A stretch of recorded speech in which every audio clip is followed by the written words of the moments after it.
مچ قوی میخواد قلاب اندازی. قلاب اندازی از روش قدیمی ماهیگیریه. فقط یکم ظرافت میخواد.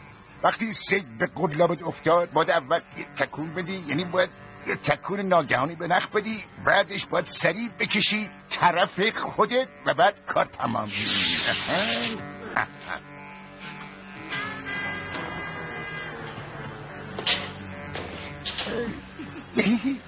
یه وقت سرمون نخوری بابا.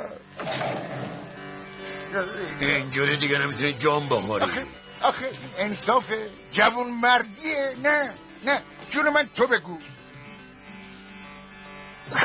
آخه این کار چیه که با من میکنه؟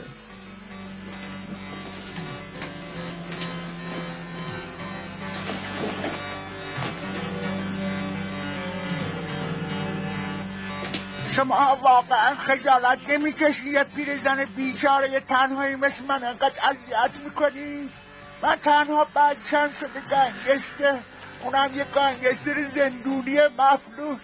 پسر جون قربونت برم، درو باز کن. من ماشینمو بدجوری پارک کردم. مادر جون میشه بگی چجوری از این در اومدی تو؟ قسمت ملاقاتی ها اون طرفه. چقدر زحمت پاش کشیدم، خدا میدونه. من خب هر گلی خاری داره، یکیشم بچی. خانم جون از این در نمیتونین رد شین.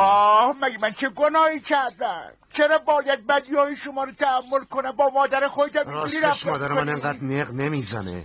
ده همینه دیگه، همینه، بی تربیت شده دیگه. شما باید از خودتون خجالت بکشید. اگه فقط یه جو غیرت داشتی فوری در واز میکردی من برم بیرون.